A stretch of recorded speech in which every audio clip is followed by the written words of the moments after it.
Ces derniers temps, le monde semble basculer. Se projeter vers l'avenir devient de plus en plus difficile, et quand on est dans la vingtaine, cette incertitude prend encore plus de place. On se demande quel adulte on est en train de devenir, et surtout si l'avenir qu'on nous promet ressemble vraiment à celui qu'on désire. Plutôt que de chercher des réponses à long terme, j'ai envie de revenir à quelque chose de plus instantané.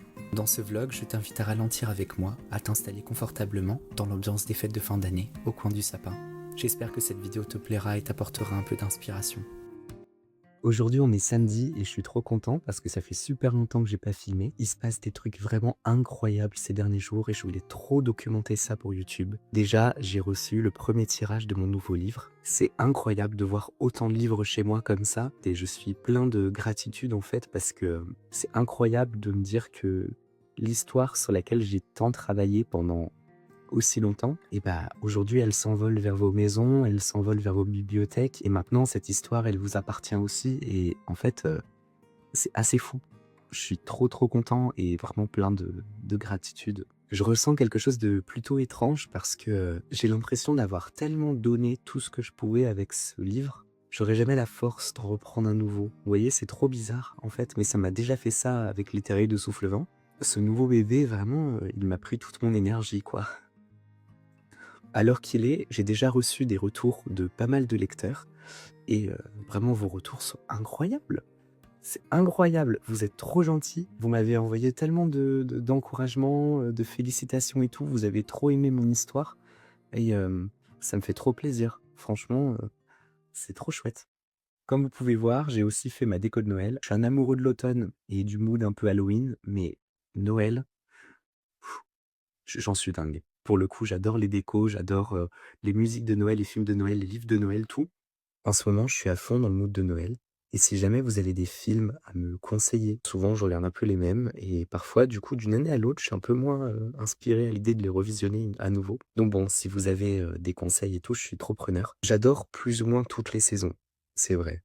J'adore l'automne, j'aime bien le printemps, j'adore l'hiver et depuis quelques années, j'aime beaucoup l'été, alors qu'avant c'était pas du tout le cas. Avant vraiment l'été, je détestais et tout. Mais là, en vrai, j'aime bien quand même toutes les saisons, sauf que l'hiver, le point négatif, c'est que ça devient vite triste en fait quand les journées sont aussi courtes. Donc là, quand on a un peu de lumière avec soi et puis des petites décos et tout, je suis content. D'ailleurs, faites pas trop attention à ma voix, je suis un peu malade là depuis une semaine. Je pense que j'ai eu tout, la retombée un peu de la sortie du livre et tout.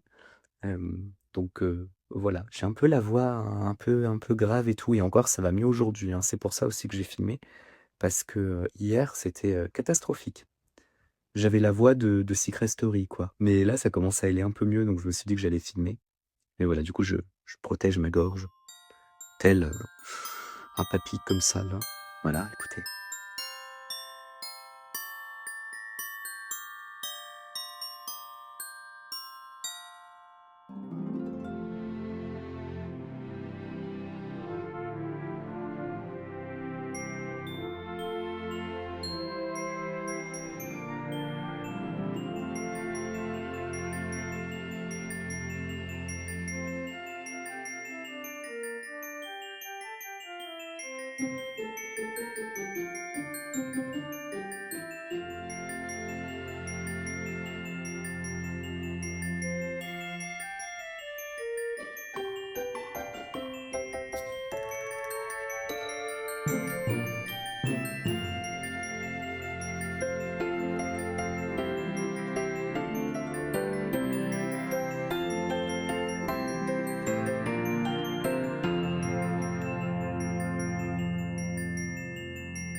Je voulais vous parler de la Gazette des Petites Sorcières, puisque je figure dans le nouveau numéro de ce magazine indépendant que je vous ai déjà présenté. C'est un magazine plutôt familial et destiné à la jeunesse, encore une fois, dans lequel il y a pas mal de petites histoires, mais aussi un aspect assez ludique autour de la magie, avec des petites activités à réaliser en famille, voilà, des petites explications un peu magiques et sorcellerie. En plus, encore une fois, c'est un magazine qui mêle pas mal de créateurs indépendants. Je suis sensible aux dynamiques, indépendantes autour de l'édition, j'ai créé une maison d'édition, donc pour le coup, ça peut que être cohérent et voilà, je suis trop content et puis en plus, c'est vraiment super de pouvoir figurer dans les numéros du magazine de Sarah, donc je suis trop content et du coup, j'ai pu parler de mon nouveau livre, Amaryllis et les cauchemars de minuit et j'ai rédigé aussi quelques lignes pour les personnes qui ne me connaissaient pas.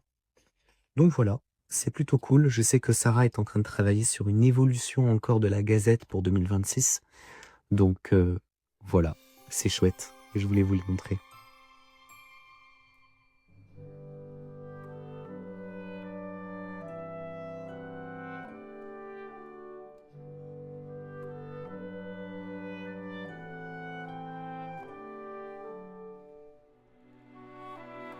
Aujourd'hui, on est jeudi et j'étais en train de préparer des posts pour les réseaux sociaux et je me suis dit que j'allais reprendre ce vlog puisque je vous ai pas parlé déjà depuis la semaine dernière. J'ai un peu dessiné aussi et ça, je suis content. J'ai fait quelques croquis, j'avance sur certaines idées et je me suis pas mal baladé aussi. Mais vu que je travaille tous les jours et même le week-end, eh bien, généralement, je profite de sortir plutôt en soirée pour voir mes amis, pour aller au restaurant, pour voilà, marcher un peu, prendre l'air. Lundi soir, j'ai été dîner et puis je suis allé au théâtre. C'était pas prévu du tout, j'étais avec une amie, on était au restaurant et puis, sur un coup de tête, on s'est dit: «Oh viens, on va au théâtre» et donc on a été voir une pièce, vraiment trop, trop chouette. Je me souviens plus du nom ni des comédiens, j'avoue.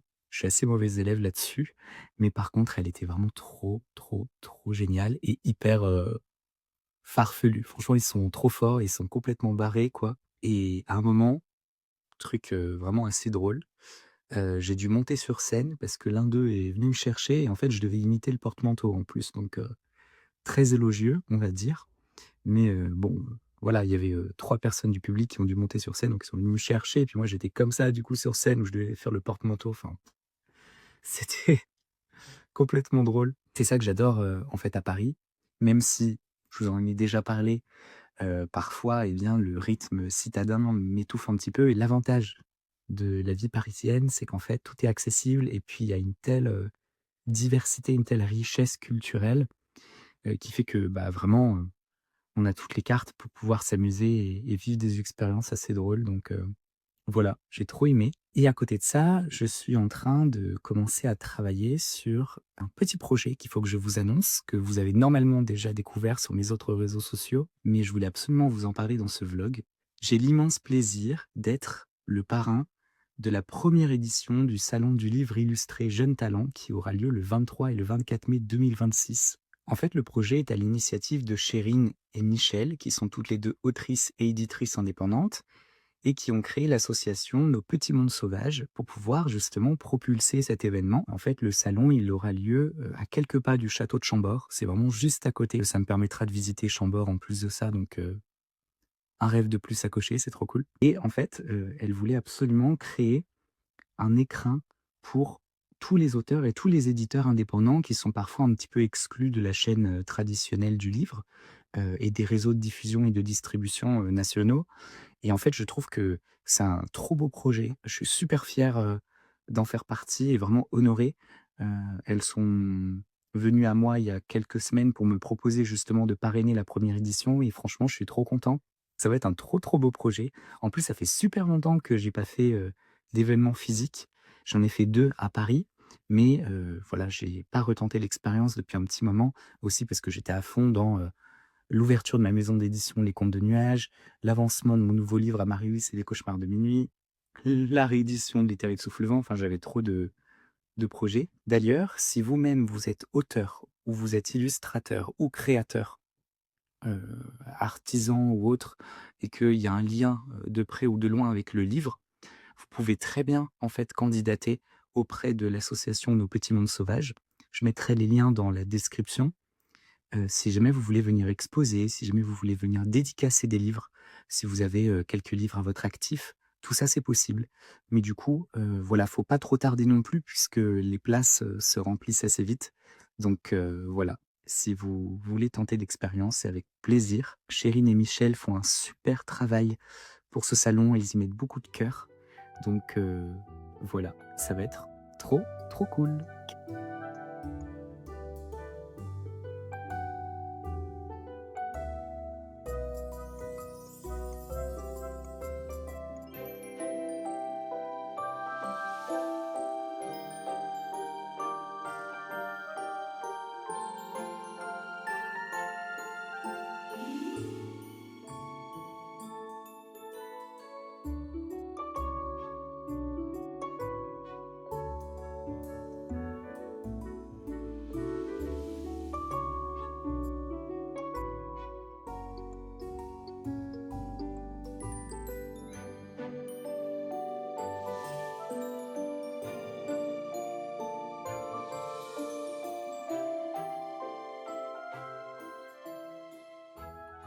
Il y a une énergie assez, bizarre en cette fin d'année et à chaque fois, ça me fait un peu la même chose. Chaque année, lorsqu'on est en décembre, je ressens, ce moment de transition entre l'année qui vient de s'écouler et l'année qu'on s'apprête à commencer. En ce moment, je suis beaucoup dans la réflexion. Les choses que j'aimerais atteindre, les projets que j'aimerais réaliser, l'année prochaine, qui je veux être, qui j'ai envie d'être, quel adulte j'ai envie d'être.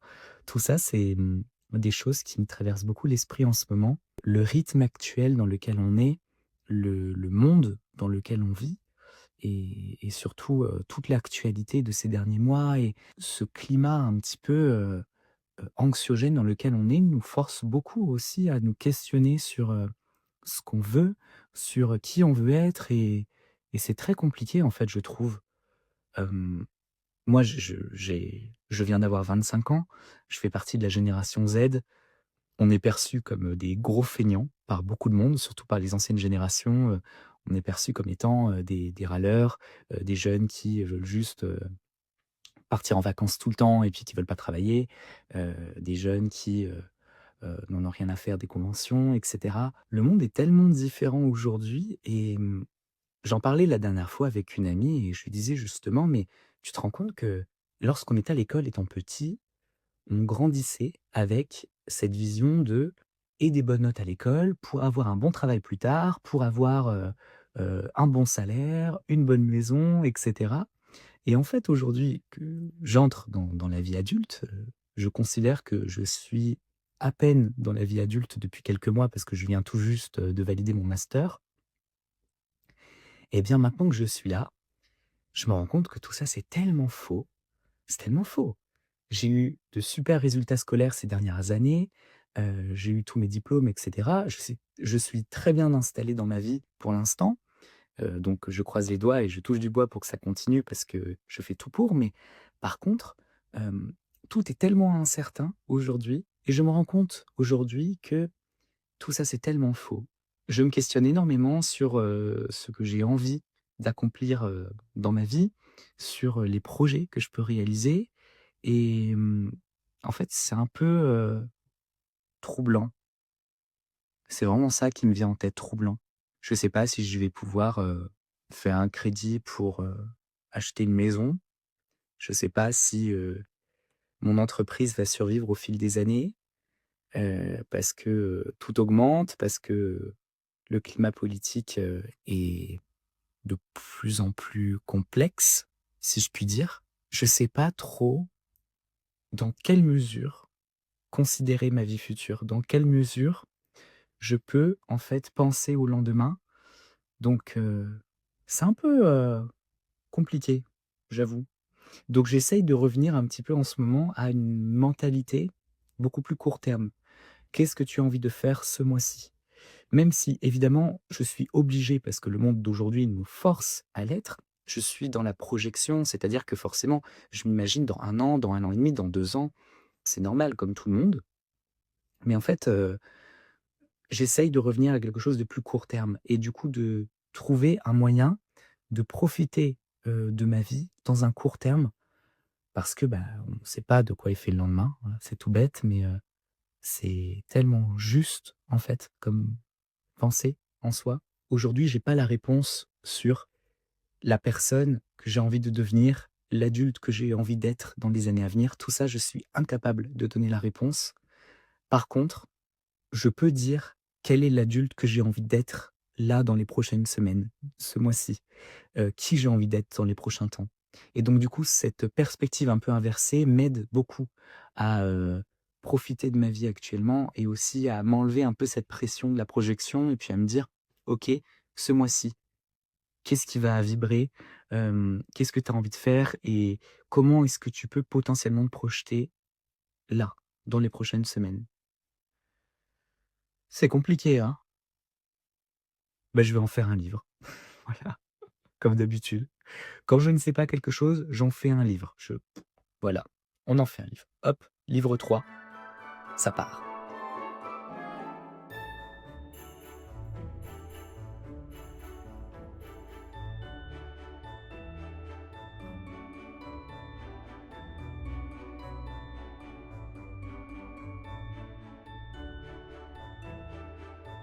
De base, mon travail, c'est de faire des livres, et lorsque je réalise une aquarelle, je ne m'attends pas à ce qu'elle vive au-delà de mon projet. Et dernièrement, j'ai été contacté par l'équipe de BBB pour co-créer une collection de vêtements. BBB est une marque bretonne basée à Rennes. L'idée était de transposer sur des vêtements des illustrations de mon nouveau livre Amaryllis et les cauchemars de minuit. J'ai échangé pendant plusieurs semaines avec Alexis et Margot, et ce qui est chouette, c'est qu'on a vraiment partagé différents points de vue et savoir-faire. Et moi qui n'avais jamais travaillé sur un projet textile, c'était très formateur. J'ai sélectionné 2 associations de visuels pour 2 modèles différents sur sweat et t-shirt. Et aujourd'hui, porter un vêtement avec mes illustrations dessus, c'est incroyable et très inattendu. Je n'aurais jamais imaginé voir un jour mes aquarelles vivre autrement que sur du papier. Tout est fait à la main en Bretagne dans une démarche éthique et responsable. Et franchement, je suis trop content qu'on puisse collaborer ensemble sur un projet comme celui-ci. La collection de vêtements est disponible sur le site internet de BBB. Aujourd'hui, j'ai reçu de belles créations de la créatrice indépendante Marie-Charlotte. Sur les réseaux sociaux, c'est Little Marlotte. Je suis dégoûté, j'ai déchiré un tout petit peu le haut de la carte de visite à cause du scotch. Bon, c'est pas grave, je la cacherai avec du masking tape. Ce Totoro crocheté, c'est incroyable. Franchement, je suis trop content, je vais le mettre dans ma bibliothèque. Également, son cahier de coloriage, qui est sorti il y a 2 ans et qu'elle a réédité l'année dernière, et je l'aime trop. Donc, j'avais déjà commandé la première édition et là j'ai la deuxième aussi. Si vous aimez les coloriages ou si vous connaissez des enfants aussi qui apprécient les coloriages, eh bien je pense que ce cahier peut plaire à tous les amateurs. Et ensuite des créations trop mignonnes. Voilà, j'aime beaucoup. Des petits stickers encore. Ah, celui-là, je l'avais déjà, c'est cool. J'en ai un deuxième. Je vous invite vraiment à aller la suivre sur les réseaux sociaux. C'est une créatrice qui met beaucoup de cœur dans son travail, qui se donne beaucoup de mal aussi pour créer et développer son univers. Et puis en plus, elle fait de belles choses, hein, parce que crocheter, c'est pas facile. Elle sait crocheter, illustrer, écrire. Beaucoup de talent à son actif quand même. Enfin bon, je vous invite à aller la découvrir. Aujourd'hui, on est vendredi et alors, autant j'adore l'hiver, mais là, le manque de soleil à 16 heures, ça commence à devenir compliqué quand même, hein. Franchement, les journées qui se raccourcissent, à la fois c'est cool parce que ça nous met dans une ambiance un peu, cosy, relax et cetera, et de l'autre, franchement, là, j'étais en train de travailler et puis, j'ai plus envie là, d'avancer et tout, ça y est, je suis en mode nuit. Je vais vous montrer un truc. Ça, c'est un carnet vraiment pas joli, parce que bon, il a rien de charismatique, il a des spirales comme ça, il est un peu abîmé et tout. Mais c'est mon carnet à livres. En fait, c'est marrant parce que tous mes projets que je fais, mes livres et tout, ils naissent sur ce carnet. Et en plus, c'est un carnet qui date, hein, parce que je l'ai commencé en 2019. Et ce que je faisais à l'époque, ça n'avait rien à voir, hein. Franchement, là, vous avez du croquis de personnes que je voyais sur la plage quand j'étais en vacances au Portugal le 16 août 2019. Vous avez ici un dessin de Blanche-Neige et de la Méchante Reine. Quand je vous dis que vraiment ce carnet, il date un peu. Vous avez aussi un dessin en 2020 que j'aime beaucoup. Je faisais des choses assez, différentes quand même. Est-ce que ça vous intéresserait un jour que je fasse une vidéo sur mes anciens dessins? Parce que franchement, j'en ai beaucoup et surtout, je fais des dessins qui remontent même quand j'étais au collège, au lycée, même en primaire. Donc ça peut être assez différent. Celui-là, je l'adore.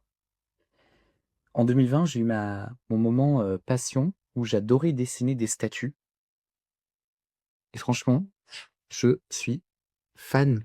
Et donc je vous disais que chaque livre que je fais, en fait, il commence dans ce carnet quand je suis à l'étape de croquis. J'ai même des scénarios qui nécessitent «Oh, un Père Noël!» 2021. Je l'aime trop, je l'aime trop, trop, trop. C'est cool de retomber dessus. Après j'ai des petits personnages, là, on commence à retrouver un petit peu mon style, même si ça a un peu vieilli. 2022, 21 février, Eden et Capucine, vous les reconnaissez normalement. Et là, j'avais même des recherches pour Amaryllis et les cauchemars de minuit, mon nouveau livre. Voilà, je les aime trop. Ah bah, c'est marrant parce que, je viens de voir une note au moment où j'ai commencé le travail de mon nouveau livre. En fait, Amaryllis, c'est un personnage qui a des chaussons courgettes. En fait, les matières conventionnelles lui font très mal aux pieds, du coup, elle a des chaussons à base de courgettes. Voilà, c'est assez marrant. Et là, j'avais marqué chaussons aubergines et je me rappelle qu'en fait, au tout début, je devais faire des chaussons aubergines parce que je prévoyais de, mettre du violet sur sa robe, en fait, donc pour accorder. Et finalement, je suis parti sur du vert, donc j'ai voulu accorder avec la courgette. Voilà. Et là, en ce moment, je fais pas mal de croquis pour de nouveaux projets. Voilà, je recherche des visages, un peu en vrac. Ici aussi, ça c'est intéressant. En fait, il y a toujours une longue période de réflexion et de recherche avant de commencer un projet. Et là, c'est vraiment un carnet qui me permet en fait de retracer un petit peu toutes ces expérimentations, de chercher un petit peu toute la direction que j'ai envie de prendre avec le prochain projet. Donc voilà, c'est vraiment cool et je m'éclate un peu en ce moment.